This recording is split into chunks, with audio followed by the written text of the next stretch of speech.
In section 8.7, complex numbers, our objectives are to simplify numbers of the form the square root of negative b, where b is greater than 0. 2, recognize subsets of the complex numbers, add and subtract complex numbers, multiply complex numbers, divide complex numbers, and simplify powers of I. Let's simplify numbers of the form the square root of negative b. Radicals such as the square root of negative 4 and the square root of negative 36 are not real numbers because no real number squared produces a negative number. Consider the equation x squared plus 1 equals 0. To provide a solution for this equation, a new number, I, is called the imaginary unit, is defined so that I squared is equal to negative 1. In fact, I is equal to the square root of negative 1. That's how we're defining this new number. It's the imaginary unit. So in order for this to be a solution to this equation, x squared plus 1 equals 0, if x is equal to I, that imaginary unit, we say that x squared plus 1 is equal to 0, or I squared plus 1 is equal to 0. Well, we are defining I squared to equal negative 1, so negative 1 plus 1 does equal 0. So we say x equals I is a solution to this equation, where I is the square root of a negative 1. We now extend our number system to include these imaginary numbers. Since I squared is equal to negative 1, we define I to be the number whose square is negative 1, so I is equal to the square root of negative 1. We can now define the square root of any negative number as follows. The square root of a negative b is I times the square root of b. This is going to allow us to simplify radicals when you're taking the square root of a negative number. If in the past, if we got the square root of a negative number, we would say that it was not a real number. So now we're defining this new type of number, these imaginary numbers. For these examples, we're simplifying numbers of the form the square root of a negative b. Write each number as a product of a real number and I. So we have the square root of negative 3. This can be written as the square root of a negative 1 times 3. And we're defining the square root of negative 1 to be I. So we can write this as I times the square root of 3. The square root of negative 4 we can write as the square root of negative 1 times 4. And the square root of negative 1 again is defined. The square root of negative 1, we're defining that to be I, the imaginary unit. So we're taking out that imaginary part of the radical and simplifying what's left. So we have, in this case, it's the square root of negative 1 times the square root of 4. The square root of negative 1 is your I, and the square root of 4 is 2. So we have I times 2. Now it's standard to write the whole number 2 in front of the I. So this is simplified to 2I. Now let's look on the right side here, the negative square root of negative 9. This is the same thing as negative 1 times the square root of negative 1 times 9. So we're taking out that imaginary part here and writing this as negative 1 times the square root of negative 1 times the square root of 9. So this is going to be simplified to negative 1 times that square root of a negative 1 is your I, and the square root of 9 is 3. Then finally we can simplify this expression. Negative 1 times I times 3 is written as negative 3I. And the last example on the slide here, the square root of negative 8, we can simplify this as the square root of negative 1 times 8, where 8 is 4 times 2. So this radical can be simplified by taking the square root of negative 1, the square root of 4, and the square root of 2. Well, the square root of negative 1, by definition, is I, and the square root of 4 is 2, and the square root of 2 is not part of a perfect square. That's going to stay under the radical. So this is now simplified as 2I square root of 2. Now it is easy to make a mistake for the square root of 2I with an I and write it as square root of 2i with the I under the radical instead of being not under the radical. These two look very, very similar except for the length of this radical sign. In this first example here, the square root is only over the 2. Over here, the square root is over both the 2 and the I. Now, in all of these problems, we're taking that imaginary part out of the radical, so it's better for us to write the I out in front of the square root of 2. And that's what we'll be doing for future problems. Multiplying square roots of negative numbers. Recall that the product rule for radicals allows us to perform the square root of 4 times the square root of 25 to equal the square root of 100. However, it only applies to non-negative radicals. When finding a product, such as the square root of negative 4 times the square root of negative 25, we cannot use the product rule. In other words, the answer is not 10. We need to first take out the imaginary parts of each of those radicals and simplify. So the imaginary part of the square root of negative 4 is written as the I times the square root of 4. The imaginary part of the square root of negative 25 is written as the I times the square root of 25. And then we simplify the square root of 4 to give you 2 and the square root of 25 to give us 5. Now when we multiply, these two i's combine to give us an I squared, and 2 times 5 is 10. So 10i squared, where I squared, again, by definition, I squared is equal to negative 1. So this can be simplified to 10 times negative 1, which is negative 10. So in order to multiply radicals together, we must change any negative square roots to that imaginary component out in front of the radical. Let's do the following. Multiply the square root of negative 7 times the square root of 11. We want to take that imaginary part out first and write this as I times the square root of 7 times the square root of 11. And then we can simplify what's under the radicals, the square root of 7 times 11, which is I times the square root of 77. Now, square root of 77 can't be simplified any further, so we leave our answer in that form. So again, we do need to make sure we're taking out the imaginary part as an I out in front. The square root of any negative will come out with an imaginary out in front. Now let's do the same thing for the example here, this negative and this negative. We're going to take those out, the imaginary parts, and write this as I times the square root of 2 times I times the square root of 32. And then we can write this as I times I, which is I squared, and the square root of 2 times the square root of 32 is the square root of 2 times 32. Let's simplify that. And we get I squared. Well, I squared, by definition, I squared is equal to negative 1. So this I squared here, we're going to write as negative 1. And the square root of 2 times 32 is the square root of 64. 64 is a perfect square, so we can write this as negative 1 times the square root of 64, which is 8. Our final answer is negative 8. Dividing square roots of negative numbers. We're going to divide. Again, we want to make sure that we take any imaginary parts, any square roots of negative numbers, we take out that imaginary number, the imaginary unit, out in front before we do any operations on the radicals. So this square root of a negative, we're going to write as I times the square root of 162 over the square root of 2.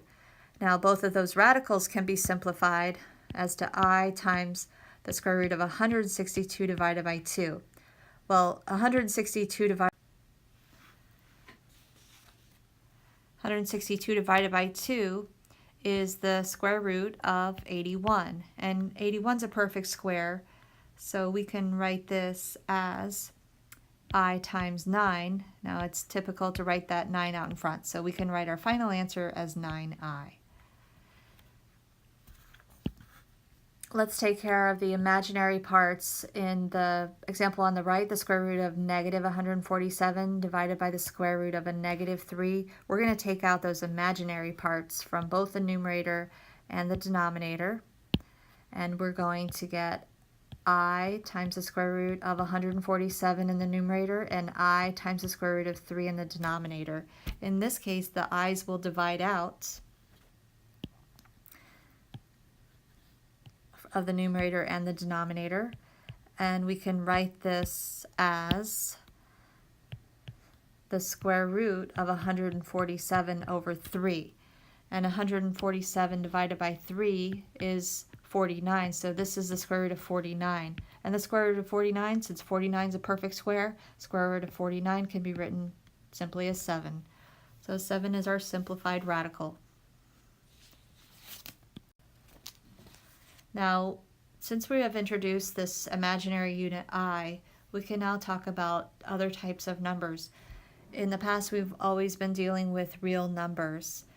And now with this imaginary unit, we have what are called complex numbers. And complex numbers are written in the form of a plus bi, where a and b are real numbers, but I is that imaginary unit. If there is no imaginary unit, then it's just, if b is equal to 0, then you just have real numbers. Well, if b does not equal 0, we have the complex numbers. And complex numbers have many applications that are used in science and technology. So if there's any worry about what these problems are used for, there's some really interesting applications of complex numbers. And for all the real numbers, we've used irrational numbers, and some irrational numbers that you've used before are numbers like pi, which is 3.14159, so on. It's a number that goes on forever, has infinitely many decimal places, and doesn't have any repeating decimals. Another irrational number that we use a lot in math and science is e, which is about 2.71 something something something. We use that in science, in finance, and other math courses. Then we have our rational numbers. All rational numbers can be written as fractions, and then those further can be broken down into integers. Those are all positive and negative whole numbers, as well as non-integers. The complex number. If a and b are real numbers, then any number of the form a plus bi is a complex number. In the complex number a plus bi, the number a is called the real part of the number. So again, that a is the real part of the number, and then the b is called the imaginary part of the number.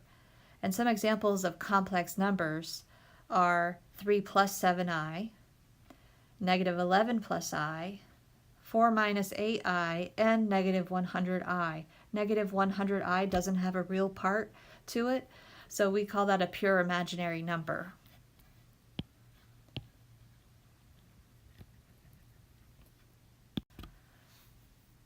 Adding and subtracting complex numbers. We add or subtract complex numbers by adding or subtracting the respective real parts and the imaginary parts of the complex numbers. Multiplying complex numbers. Because complex numbers are binomial in form, in other words, you have the a plus bi, two terms, the product of two complex numbers is found by applying our earlier multiplication pattern for binomial. That multiplication pattern for binomials is the FOIL method, first, outer, inner, last. When we're dividing complex numbers, in general, we find the quotient of two complex numbers by multiplying the numerator and the denominator by the conjugate of the denominator. And if your denominator is in the form of a plus bi, then the conjugate of that number is in the form of a minus bi. Here are some examples. Let's add the complex number 5 plus 3i to 6 minus 9i. When we're adding complex numbers, we add the real parts and add the imaginary parts. So we can write this as the real part, 5 plus 6, the corresponding real parts of the complex numbers, and then adding the imaginary parts, the plus 3i and the minus 9i. We can combine like terms, combine the real parts together. 5 plus 6 will give us 11, and the imaginary parts, the plus 3i minus 9i, is minus 6i. So the result is another complex number. When we have on the right here 8 plus 7 minus 5i, we're adding the real parts together. 8 is itself a real number, plus 7, the real part of the complex number, and then your minus 5i. We combine like terms to get 15 for the real part and minus 5i for the imaginary part. And our final answer, 15 minus 5i. Now when we are subtracting complex numbers, we want to make sure we subtract the corresponding components. So we're going to be subtracting the real part, 3, and we are going to be subtracting the imaginary part, subtracting a negative 4i. So let's write this first without the parentheses, 8 minus 2i, and distribute that negative sign to get minus 3 minus a negative 4i. But that minus a negative is the same thing as a plus. We're going to be adding the real parts together, the 8 minus 3, the real parts, and the imaginary parts, minus 2i and plus 4i. The real parts added together, 8 minus 3 gives us 5, and the imaginary parts, minus 2i plus 4i, is plus 2i.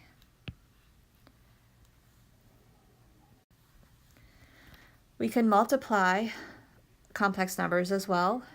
In example 6, we are going to distribute the 5. So 5 times the real part of the complex number, negative 6. 5 times negative 6 is negative 30. And then 5 times 3i will give us 15i. So the result is a complex number. Let's look at the second example where we're multiplying negative 8i times the quantity 3 minus 2i. We're using the distributive property and multiplying negative 8i times 3. Well, that's negative 8 times 3, which is 24 times I. Now when we're multiplying negative 8i times negative 2i, that minus and that negative will become a positive. 8 times 2 is 16, and I times I is I squared. Now recall that I squared, by definition, is equal to negative 1. So we can simplify this, negative 24i as the first term, and then plus 16 times I squared, where I squared is equal to negative 1. This result gives us negative 24i minus 16. When we write complex numbers, we typically write the real part first, followed by the imaginary part. So by rearranging the terms, we get negative 16 minus 24i as our complex solution or simplified expression here. Now when we are multiplying two complex numbers together, we are going to use the first, outer, inner, and last process, the FOIL technique. So we have the first is 1 times 3, which is 3. The outer is 1 times negative 4i, which is minus 4i. The inner is negative 2i times positive 3, or negative 6i. And the last, negative 2i times negative 4i, a negative 2 times negative 4 is a positive 8, and I times I is I squared. Again, recall that I squared is equal to negative 1. So this I squared here we can write as negative 1. We can also combine those middle terms because they are like terms. So we get 3 as our first term, minus 4i and minus 6i, we get minus 10i. And then the plus 8i squared is really plus 8 times negative 1. So this can then be simplified to 3 minus 10i minus 8. And the real parts here, the 3 and the minus 8, can be combined to give us 3 minus 8, or negative 5, as the real part, and minus 10i as the imaginary part.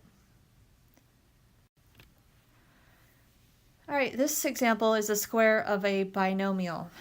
If we have the 3 plus 5i, the complex number squared, applying the FOIL process, the first is 3 squared.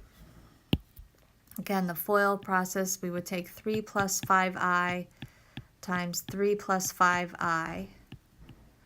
And doing the first, we get 3 times 3, which is 3 squared, 9. The outer and the inner, done twice, we have 15i for the outer and 15i for the inner, and that gives us the middle term of 30i.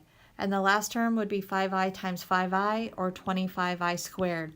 This can then be simplified. Remember that I squared, by definition, I squared is equal to negative 1. So then we can simplify this as 9 plus 30i plus 25 times negative 1. So that 25 times negative 1 becomes a negative 25.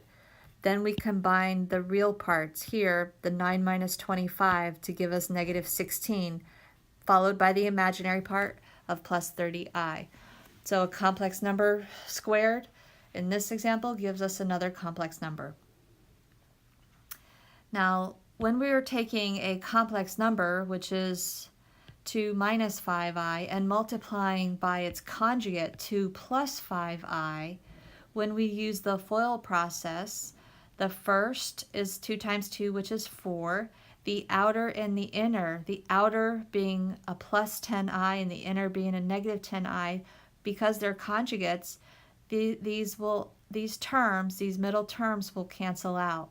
And then followed by the last, negative 5i times positive 5i gives us that negative 25i squared. And then again, remember that I squared is equal to negative 1, so then this simplifies to 29. So what we have here is when you multiply a complex number by its conjugate, you end up with a real number. Let's look at dividing complex numbers. We divide complex numbers by multiplying the numerator and the denominator by the conjugate of the denominator. Since our first denominator here is 1 plus I, we're going to multiply by the conjugate, or 1 minus I. And if we multiply the denominator by 1 minus I, we also need to multiply the numerator by 1 minus I.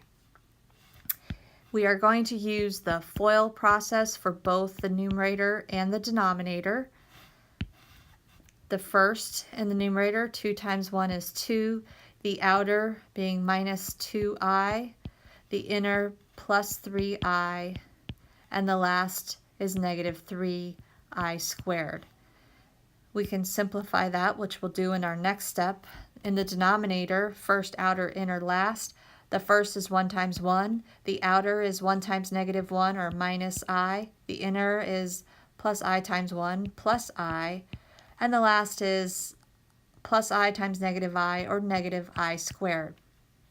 We are going to be combining those middle terms in both the numerator and the denominator. We are also going to be replacing the I squared with what I squared is equal to.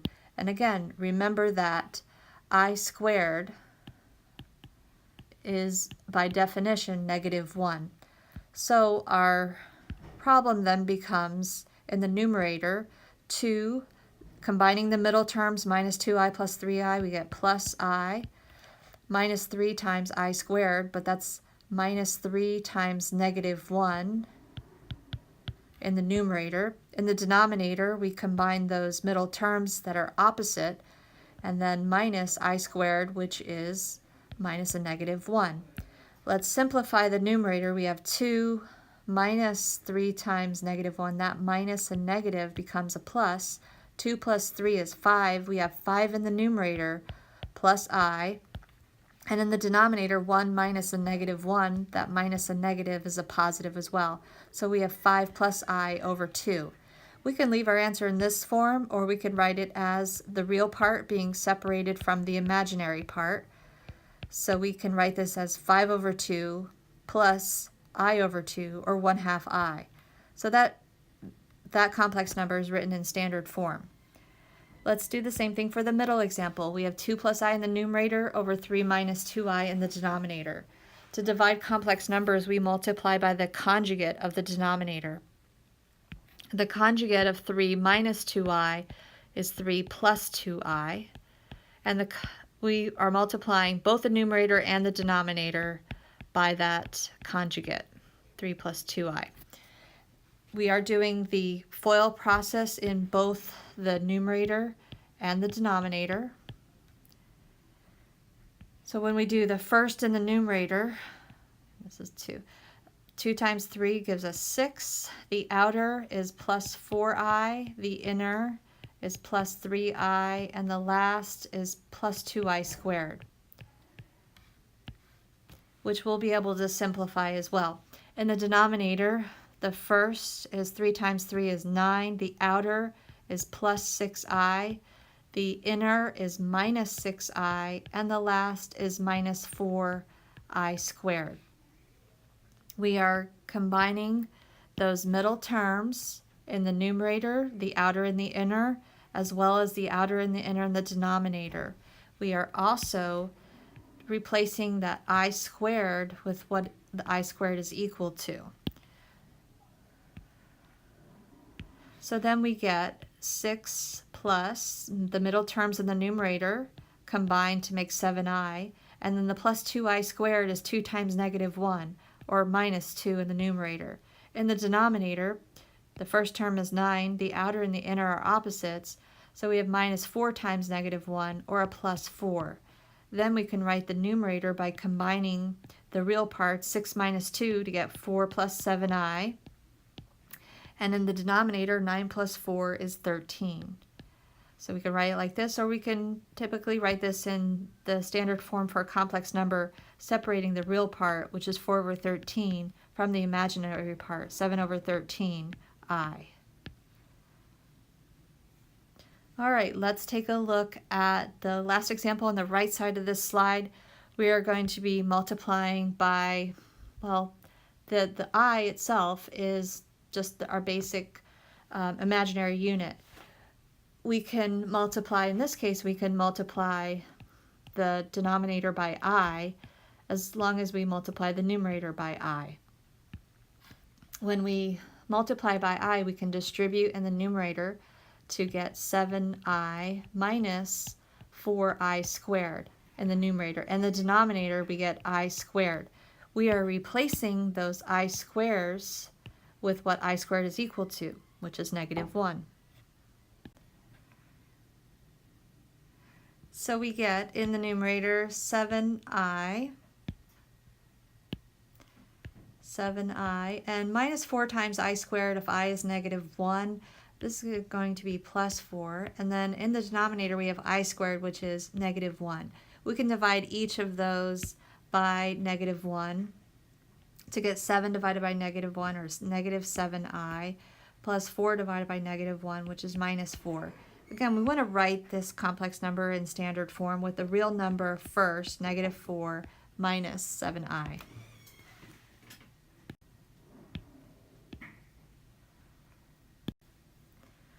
Simplifying powers of I. Because I squared is defined to be negative 1, we can find higher powers of I as follows. I to the third power, it can be written as I times I squared. And because we know that I squared is negative 1, then this simplifies to I times negative 1, or negative I. Now I to the fourth can be written as I squared times I squared, which is negative 1 times negative 1, which is equal to 1, and so on. And then we can do any higher power of I by writing it as a multiple of one of our basic powers of I to the first, I to the second, I to the third, and I to the fourth. We can write I to the 17th as I to the first power times I to the 16th power. And I to the 16th power can be written as I to the fourth power raised to the fourth power. Since we've worked out I to the fourth power is equal to positive 1, then we know that I to the fourth power would be 1 raised to the fourth power, and that simplifies to I. So I to the 17th can be written as just I. I to the 100th power we can write as I to the fourth power raised to the 25th power, because a power to a power is simplified by multiplying those exponents. So that's the same thing as I to the 100. And if I to the fourth is equal to 1, this is the same thing as 1 to the 25th power, which we know is equal to 1. Now, I to the negative 43rd power can be simplified as well. We can write this as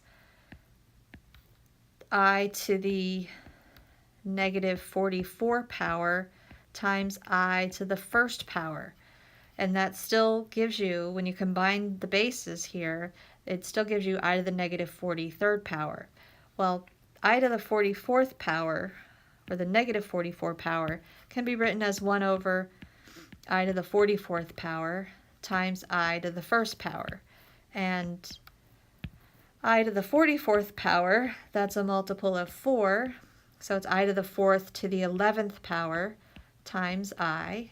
And I to the 4th, again going back to this notion that I to the 4th is equal to 1, we can write that as 1 over 1 to the 11th power times I, which will simplify to I.